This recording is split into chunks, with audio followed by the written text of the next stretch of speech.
Hey, Mark. Mike, how are you? Good. How are you? Welcome back. Good. It's kind of weird staring at an iPad. Sorry about this. We got some guys that are being disrespectful right now. We'll get them quiet down. How you guys doing? Doing good, Mark. You guys good? Yeah. Well, they don't understand your discipline yet, do they? No, they don't. Yeah, my crew has their listening skills need to get a lot better, but we'll get there. It's a work in progress. All righty. Just first of all, just how does it feel to be back? A lot has changed since you were here last time, and just kind of what kind of your emotions of just being back and wearing Purdue gear again. Well, it's exciting. I tell you, it was a crazy day, whatever Saturday that was, that first Saturday in January. And, early in the day, I was part of a crew that got fired. And then late in the afternoon, Coach Brom reached out to me. And so it was a swing of emotions, but obviously very excited to be back. The 11 years that I was here earlier, from 2000 through 2010, 11 great years and a lot of awesome memories and just a lot of special people. A lot of those people are still here. So just been a great homecoming, and certainly the investment in football has been great. The facelift, you can tell just the commitment, and not just to football, but really the whole athletic landscape. So awesome to be back. And like I said, excited to roll our sleeves up and get to work. So it actually happened that quickly when you got. It did. No, it was probably at least another week to 10 days. I mean, it was Coach Brom and I didn't know each other all that well. We'd had some limited contact in the past, so it was just, he reached out, and then we Zoomed like everybody's been doing across the country.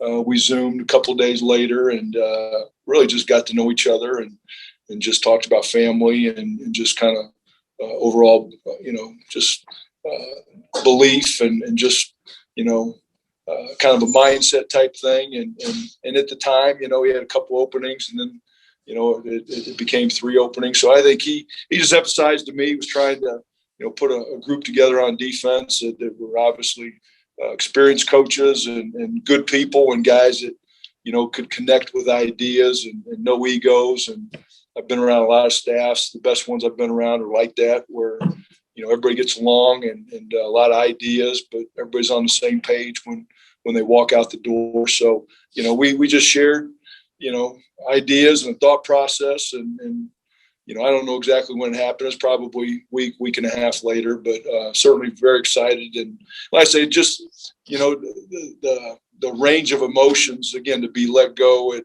9:30 on a Saturday morning when I was over watching my daughter play soccer. But then, again, there was no guarantees, but just to have a head coach like Jeff Brom reach out to you and just say, hey, there's an interest possibly, and can we get together and talk? And so just get excited that it happened, and excited to be back for sure. Just with the group that you have you been able to really size them up, and what do you feel, your strengths are with your defensive line right now? I think obviously, both edges with George Karlaftis and Demarcus Mitchell. I mean, those are 2 guys that, are playmakers. And we've got George playing into the field, and Demarcus is our hybrid into the boundary. It's a system that I'm familiar with. When I went to Texas last year, we were transitioning from a 3-4 to a 4-3. And so kind of the same process. That guy for us in the boundary was Joseph Osai, who was a great football player for us. So just, having your 2 edges set, and I also mentioned, Jack Sullivan's had a great spring so far, and then backing up George. So I feel best about the edges and some of the young guys. Caden Jenkins is coming on. I really love the fact that just his love of football, very physical player. And so I think he's got a bright future, bright upside. Joe Anderson, transfer, from South Carolina, has done some things there on the edge. So probably feel best about that. Inside, we're a little light right now. We've got some young players, but we also have 2 veterans that aren't in there with us. Lawrence Johnson was having a great spring and got hurt a week and a half ago, whenever it was. And then Anthony Watts, who's played a ton of football, has been out. Both guys are going to be fine moving forward.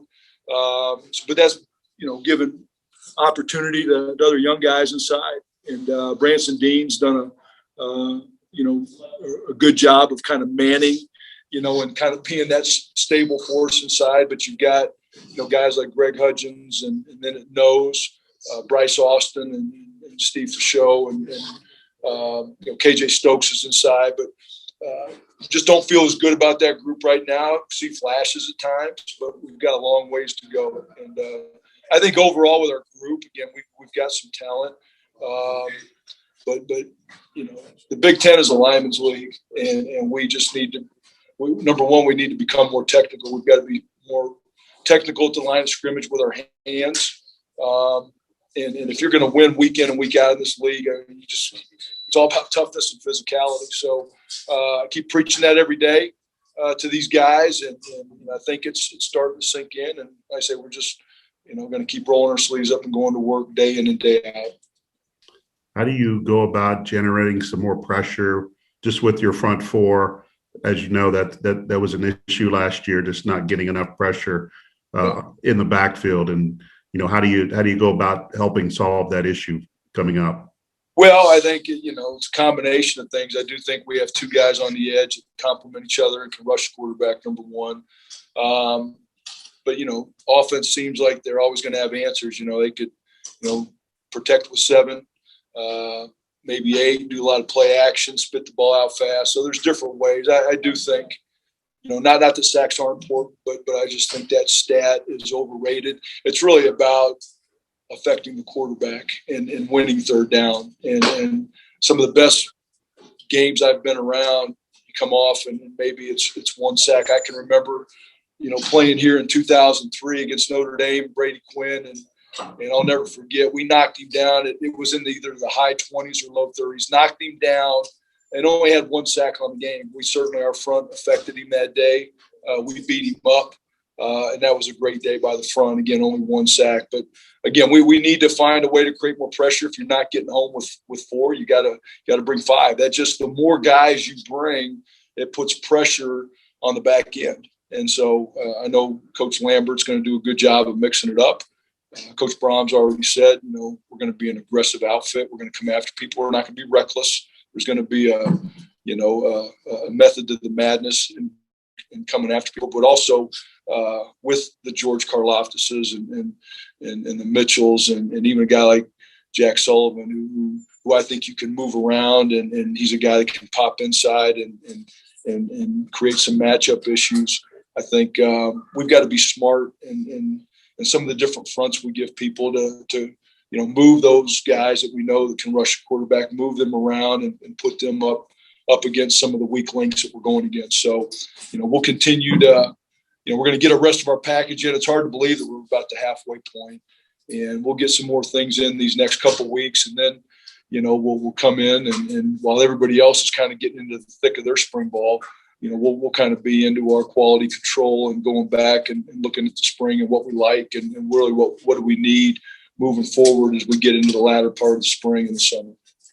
Just one more with George. What do you see his strengths right now, and in what areas does he really need to work on this spring to become a better player and a complete player that you need?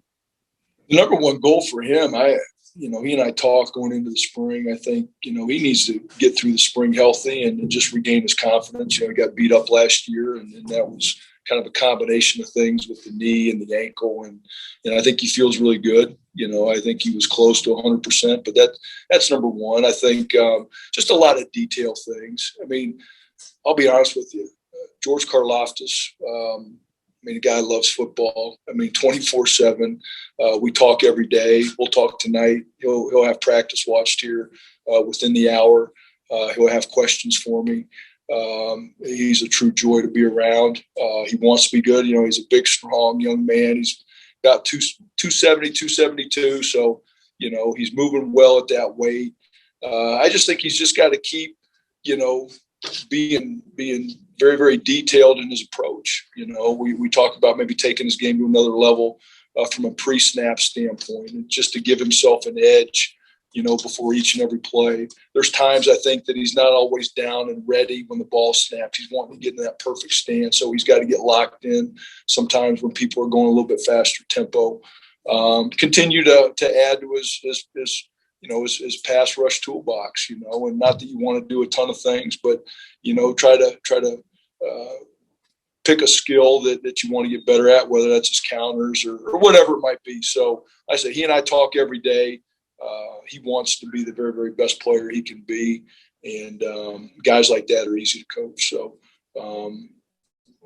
he's fun. He's fun to be around. And I tell you, one thing I do challenge him to do, because George is a leader by example. I need George to step up and be more vocal in our group. He needs to bring more guys along. And sometimes, guys resist that because, of the friendships in the locker room. And I told him coming off the field tonight, I need you to speak up more because my guys hear plenty of me. I need the leaders in our group, the Karloftises and the Branson Deans and the LJs. Those are the guys that need to be vocal leaders for us. All right. Thanks, Mark. Appreciate it. You bet, Mike. We'll see you. Hey, Mark, how you doing, buddy? Good, Tom. How are you? Hey, let's talk about Demarcus Mitchell and his role. Jeff said he's going to be playing a Leo spot. Sort of talk about what his responsibilities are and what you think of him as a player, because he looked pretty good last year, Mark. Yeah, for a guy that's, 6'2", 265, 70 pounds, he runs as well as, your fastest linebacker and even some of your safeties. He's a great athlete, loves to play football. He's very raw in some respects. We're challenging him to, really just get better at his base fundamentals. But he's such a good athlete, he can get himself in a jam and get himself out of that jackpot at times. He needs to be more disciplined at the point of attack. Take on blockers at the line of scrimmage, be in his gap, be disciplined with his eyes, all the little things that sometimes you take for granted. But he is a special talent for sure. And we think if we can just get him to be more consistent play in and play out, it really gives us guys on both edges that we think can create their own pass rush and get to the quarterback. So that Leo position is a hybrid position. So you'll see, those guys operate out of the 2-point on early downs, and then on third down, get down 3-point stance. And that guy will also drop into coverage at times. And we certainly think that he and Caden Jenkins and guys like that, Dante Hunter, have got the skill set to do that. And just looking back over your shoulder, Mark, at your first time at Purdue, just tell me real quick what Joe Tiller meant to you. Coach T, I tell you, my family and I are indebted to Coach Tiller the rest of our life. He gave me a great opportunity to go from, a job in the Mid-American Conference to the Big Ten. It was just a big-time opportunity. And we had been grinding away for 4 years in DeKalb. And in 99, I think we finished 5-6. And we're just, it felt like we had won the Super Bowl at times just because of the progress we'd made. We come here, we win a Big Ten championship. But I tell you, Coach T was the best. He never got too high or too low. He's very, very consistent. He let his assistants coach. He let them do their job. He challenged me by giving me different roles and allowing me to grow as a coach and not just coach D-line, but coach linebackers and be a special teams coordinator.